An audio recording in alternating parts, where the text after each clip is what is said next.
Welcome back, ladies and gentlemen. Ladies and gentlemen, welcome back. Today we are doing a little episode here, looking at the overall roster values that Keep Trade Cut came out with today. We are so appreciative of them for doing so. And this is gonna be really, really, really interesting here. Let me move over to the side just so everybody can see. But this is really interesting because this is taking into effect not only your roster, but your bench, your starting lineup, and the overall dynasty value of those players. Okay, so while this year, guys like Fernando Mendoza, they may not have high fantasy values this season, but in Keep Trade Cut, they do because it's a dynasty format. So this is not the favorites to win the UFL Cup. This is not talking about, starting lineups, or else David Katz would be number one. We know that. This is strictly overall team starting lineup and bench and looking at the dynasty value of it. Which teams are built for success now and in the future? A couple of things caught me off guard. Number one, the fact that I am first. And, I don't want to pat myself on the back, but it is actually quite interesting considering last year was such a down year. But getting Jeremiah Love third overall in the draft really, really shot my team right back to where it needed to be. If this guy is even just a middle of the road running back, I can survive that. And that was huge. Jaden Daniels is still Jaden Daniels. Malik Willis is a decent backup. But what was killing me the whole time was the lack of running back depth. And if Ramondre is now running back two, Krosky Merritt's a running back three, I can work with that a little bit. We're on the right trajectory. Obviously, a lot of dynasty value comes from Chase Jefferson and Neighbors. We know that. Now, looking at this season, I may not be a top tier team because of Malik Neighbors' injury. Who's throwing, Jefferson the football? How does Minnesota's quarterback play do? Jeremiah Love's a rookie. So, like, again, but the dynasty long-term outlook does look good with obviously Chase Jefferson, Neighbors, if he gets back to Neighbors, which he does look good in camp. Josh Downs, Antonio Williams, really good wide receiver 4 and 5, really, really good. And then my tight ends, I got to give myself credit. I picked both these guys up after the draft last year, and they were just really, really good pickups that I'm very proud of. Ferguson and Fannin, those were just excellent, excellent additions. And I just did the work and evaluated them properly. So I am number one on this list, and that's big. That's big. If I can get back to being an elite franchise in this league, that was my first ever down year last year, and I want to get right back to it. Cole Ryan at number two. Wow.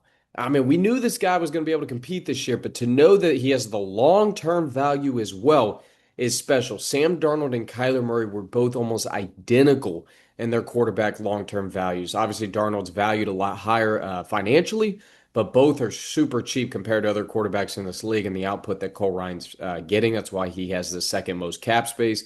Brees Hall is obviously, a really good young running back. Kamara was his least valued player. So in terms of value, Kamara's the worst on his roster, dynasty value, the amount of money he's paying. But it's okay. He has the money. And if he just gets, a decent Alvin Kamara compared to the old Alvin Kamara, that's a good running back three to have. Javonte Williams is solid. Looking at the wide receivers, obviously Jacoby Myers really started to take off last year. Chris Olave, as long as he's healthy, he is a really, really good wide receiver. One, he just got paid. Emeka Egbuka is a young wide receiver that showed a lot of promise in the beginning of the first half of last season. And then his new fifth overall pick, Casey Concepcion. That is a lot of value right there. That's a great addition to his wide receiver core. And Luther Burden. Luther Burden is somebody Cole picked up last season, and everybody was kind of wondering, what is he doing? Like, he's only projected 3 points week one. Like, what's his play? But Cole Ryan was actually really the first guy to start the trend of, yeah, they may not have high projections now, but I'm betting that this player is going to get better throughout the season and skyrocket his value. And it sure did with Luther Burden the third. Trey McBride.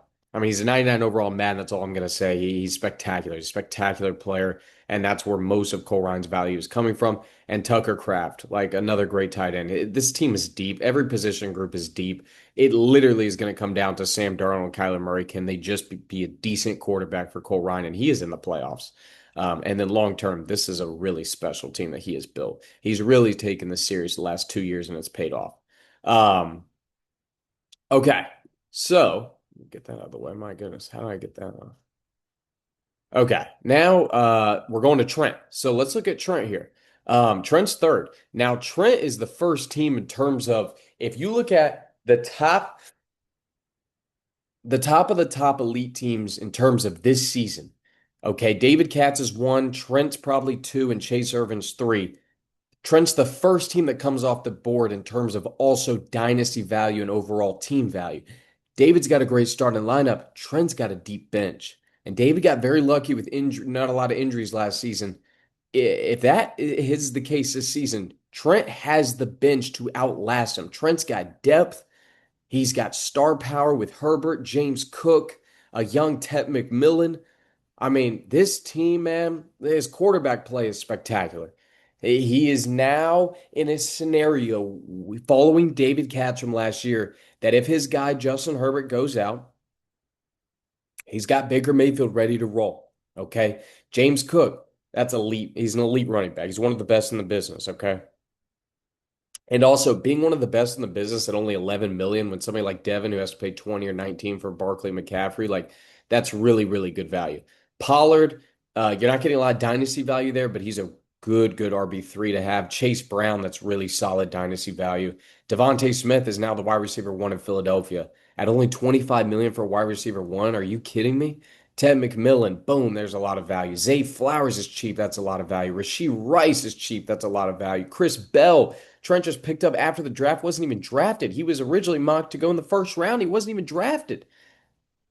Hunter Henry, decent tight end. Brenton Strange, decent tight end. This is a deep team that can win now and in the future. Trent Slater is here. He's a really good general manager. He's now seen as an elite ball knower.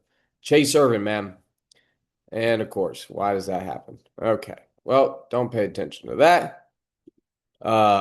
Give me 1 second. Chase Irvin. All right. Chase Irvin, man. This is a really good team. And talk about a great way to have your first year as a GM, right? I mean, wow, that is an excellent spot to be in if you're Chase. Again, he's another one. Has great value now and in the long term. Aaron Rodgers, practically no dynasty value, but Drake May. I mean, this guy's a superstar in the making, and he's still on a rookie contract. That's excellent. Great running back room. Chuba Hubbard, Aaron Jones. Aaron Jones isn't going to give you a lot of dynasty value at this point, but super deep running back room. And then Bijan Robinson is literally maxed out on keep trade cut at 9,999. The best you can get is that number. So Bijan is elite dynasty value at an elite cap charge at 5 million. DK Metcalf, Garrett Wilson, George Pickens. I mean, come on. That's a three-headed monster. He gets Omar Cooper Jr. at 12th overall this year. Ted Hurst was a gutsy trade up to go take him at pick 17. And then Tyler Warren. Are you kidding me? And then rounds off with Michael Mayer. Michael Mayer is his only weak spot, and Aaron Jones in terms of dynasty value. Technically Aaron Rodgers, but this is a really good team. And Chase is set up very nicely off the back of Bryson Allman, yes, but he also helped build the team that it is today. Really nice job. And it starts with drafting Tyler Warren last year, 5th overall. Next up is Devin Smith. Again, guys, Devin Smith's done a really good job, man. Okay, so he does get heartbreaking news about Ricky Pearsall. He was not added to this equation because he is on IR. This is 58,072 dynasty value points. That's really good, man. He addressed the wide receiver need in the draft to where he could take a hit like Pearsall. He signed Deebo Samuel at 7 million. He had the money to do so. He now has Denzel Boston and Zachariah Branch, who he picked up in this year's draft. That adds a lot of value, especially in the future. That's a lot. That's very cheap, good wide receiver value. And it's the best tight end group in the nation. I mean, what are we talking about, man? What are we actually talking about? Brock Bowers and Sam Laporta for a combined 6 million. Are you kidding me, man? Are we joking? That's ridiculous. That is ridiculous. And Saquon and McCaffrey still got great dynasty value at this stage in their career. RJ Harvey's a great running back three. Literally JJ McCarthy. It's just JJ McCarthy, technically Debo Samuel, but Debo's going to provide value this year. JJ McCarthy is the only question mark on this team. This is an elite team, guys. This is an elite team that Devin Smith can go out and win the championship. It just comes down to, once again, wide receiver play. Can T. Higgins, Debo Samuel, and Matthew Golden hold up for Devin just to give good wide receiver play? Because Burrow, Barkley, McCaffrey, Bowers, Laporta, etc., can hold their own. It just comes down to that wide receiver room. This is a really good team. Devin's in a really, really good spot with his team overall. And look who's number 6, man. Look, I've tried to warn people. I've tried to warn people. Okay, Caleb King is above David Katz in terms of dynasty value. That's incredible, man. Over the course of an offseason and really just a year, Caleb has look, he struggled ever since he won the UFL Cup. I get that.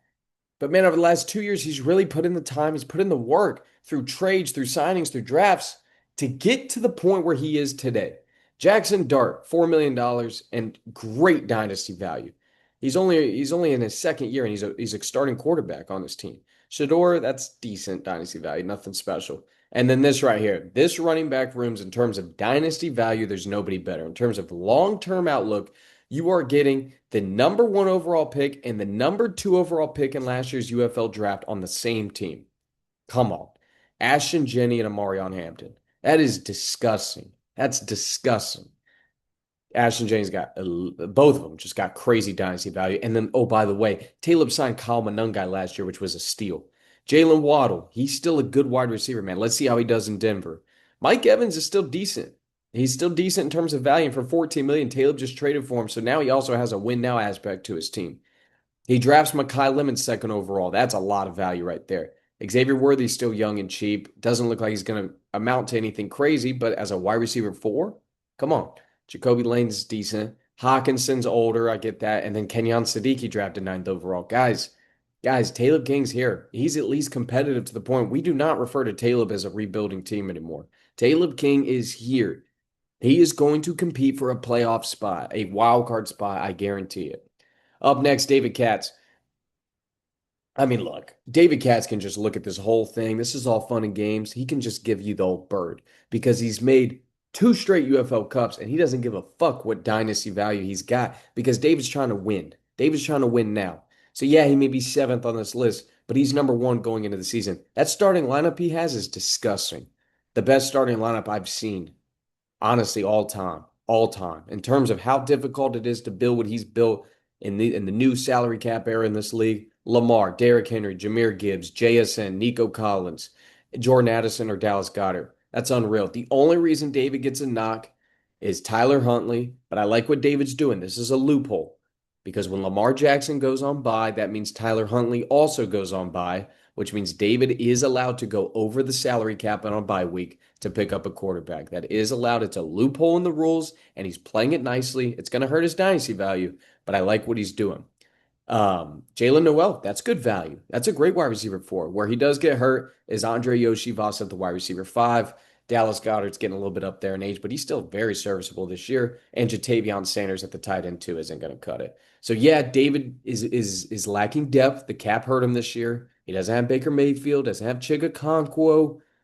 But guys, if he stays healthy, the guy's still a force to be reckoned with. He's still David Katzenmar.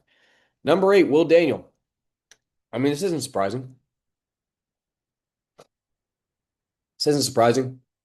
Will's right in the middle of the pack, man. In terms of win now, in terms of dynasty, he's right in the middle of the pack. He's got a little bit of both. He's got a little bit of balance everywhere. Jordan Love and Tyler Shuck. Those are really good dynasty quarterbacks, man. TreVeyon Henderson, really good dynasty running back. He does get hurt in terms of dynasty value here with Rachaad White and Isaiah Pacheco, but that is a good win now. RB2 and RB3 both are going to get playing time in their offenses, and both are cheap. Jameson Williams, good dynasty value. Devontae Adams, not good dynasty value, but good win now value. Jaden Higgins, Puka Nacua is maxed out on value. He's ridiculous. And at $1 million, what are we doing? Parker Washington really started to pick it up last year. Mark Andrews is getting older, and Isaiah Likely's solid. It's a little bit of balance here. Willie D is going to be just like Taylor, right in that competitive playoff spot, right in that wild card, and he's got a little bit of enough juice to where he's going to compete for the future as well. If you're a Will Daniel fan, and a lot of people are, which is crazy, you got to be happy with how he's built this team. Let's go to Cole Pletcher. Look, if you don't follow the league and you're just following in, it's like, oh, Cole Pletcher's ninth. If you look at where Cole Pletcher was a year or two ago to where he is now, he went through that same dip just like Taleb did after they appeared in UFL Cups. Pletch obviously lost in 2023, unfortunately. And he's gone through a little bit of a lull, but he's right back. He's right back. Again, he may not compete for a playoff spot this year, but in terms of dynasty value, he is quickly rising, okay? Trevor Lawrence entered the MVP race last year. Okay, so Trevor Lawrence is really good dynasty value. Jacoby Brissett, solid backup. Where he gets hurt here a little bit is Dave Montgomery, J.K. Dobbins, not the best dynasty plays, really good win now plays if they're backups to Quinshawn Judkins, who's a good dynasty play.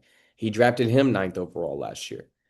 Look at this wide receiver room, man. Jaden Reed, Carnell Tate, Jordan Tyson, Lam McConkey, and maybe even Travis Hunter if he could still work out. Those are all very cheap, very young, good wide receivers. Again, Carnell Tate and Jordan Tyson. He drafted Tate first overall, Tyson fourth.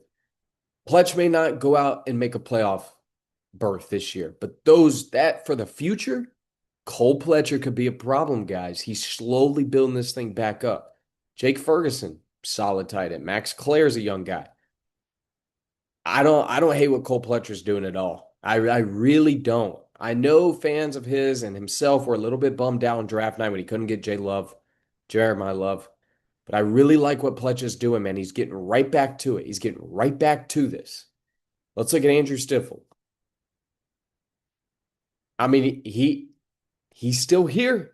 He's still here. He was the first team out last year. He's right on the edge, guys. He's right on the edge. Dynasty-wise, who knows? Okay. I will say, like, for the future, we don't know. Stafford's up there in age. Stroud has not proven himself to be a franchise quarterback yet. Bucky Irving's battled a little bit of injuries, still really young and exciting. Kenneth Walker's solid, great even. George Alani, obviously nothing there, but that's a win now play as a RB3. That's solid. CeeDee Lamb, great dynasty play. Shakir, you're not going to get a lot. Marvin Harrison Jr. is starting to trend downwards. He just hasn't turned out to be the player he is. Brian Thomas Jr., we don't know. We don't know. If we get rookie BTJ, then it skyrockets again.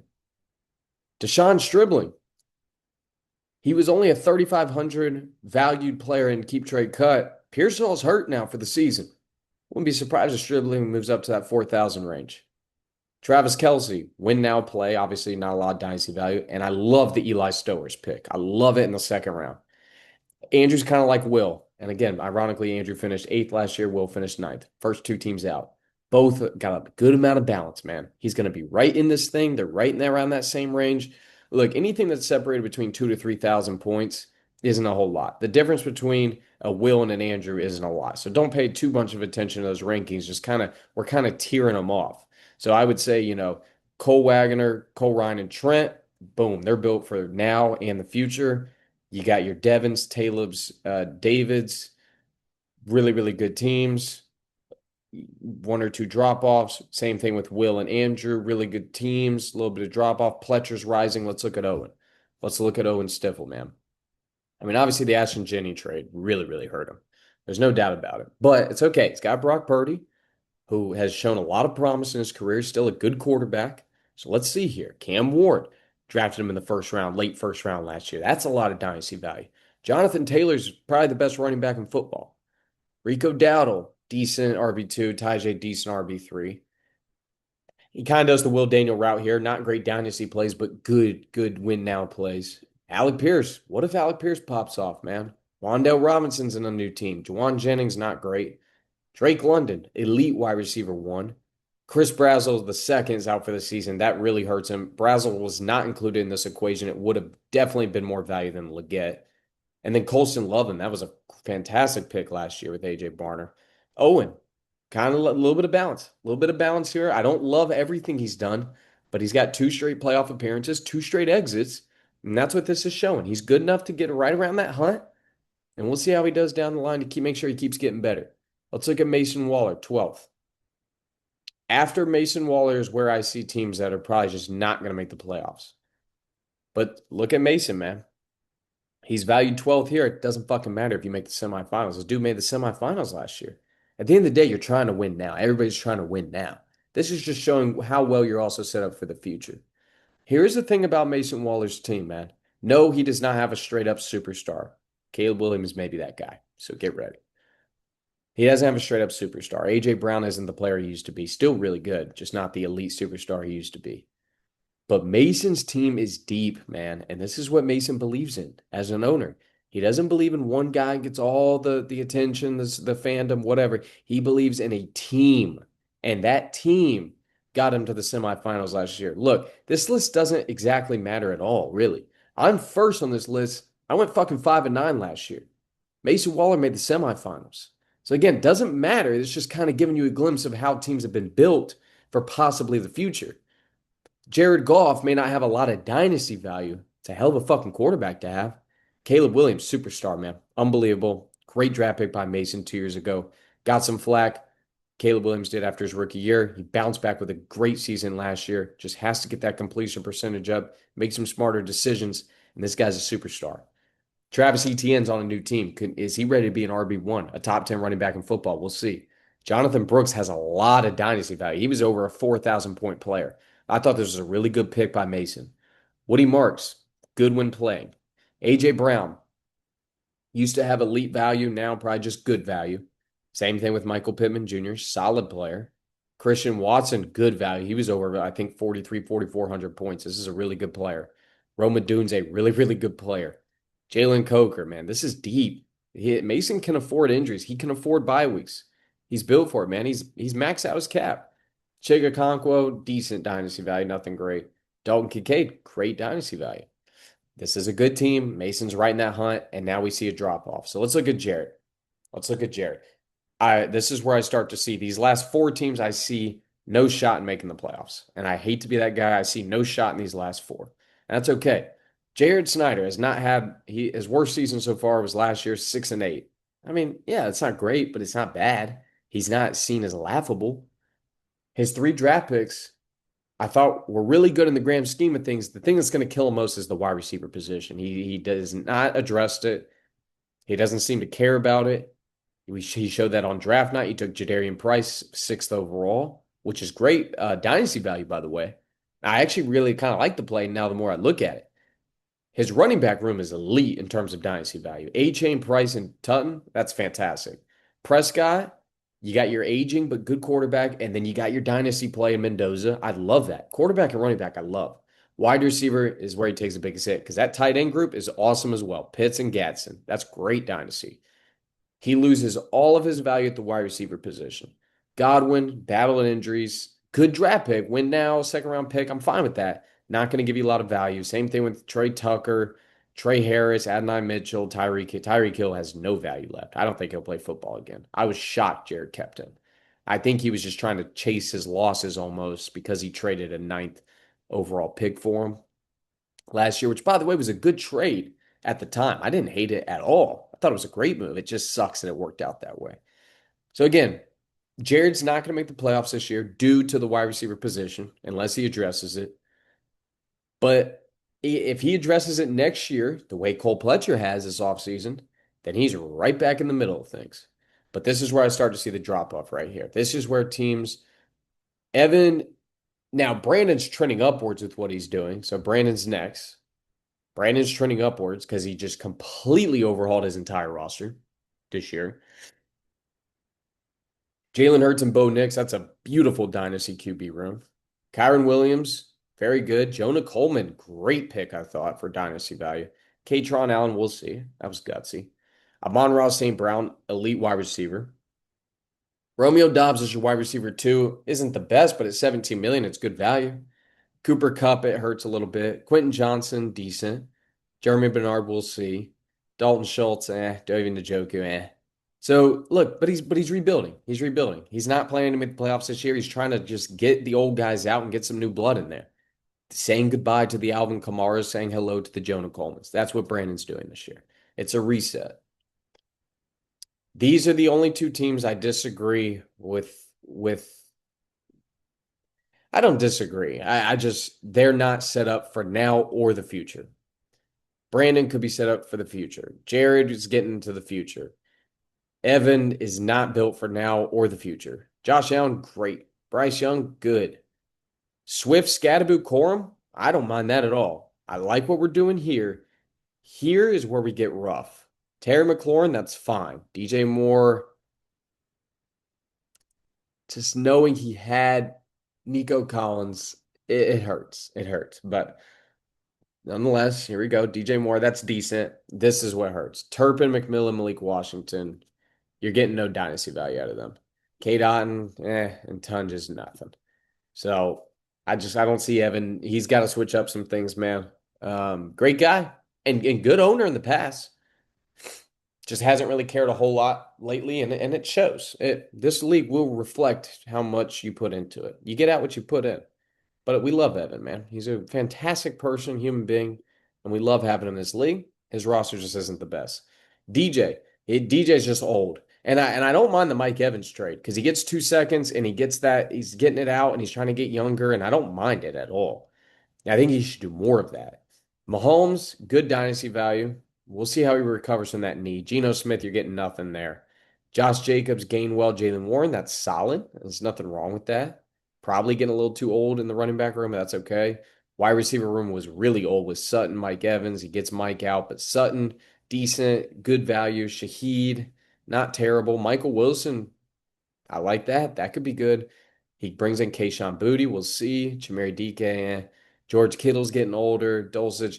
Just a lot of veterans. I don't think he makes the playoffs, and I don't think he's set up for the future, and it reflects. But yeah, I mean, that's pretty much it, man. Overall, that was fascinating to see. It's fascinating to see where teams are at right now. There's a lot to look forward to. And at the end of the day, none of this matters because right now everybody's trying to go win this year's UFL Cup. But that was just something to see, a little preseason action. And yeah, we'll get back with another episode soon here.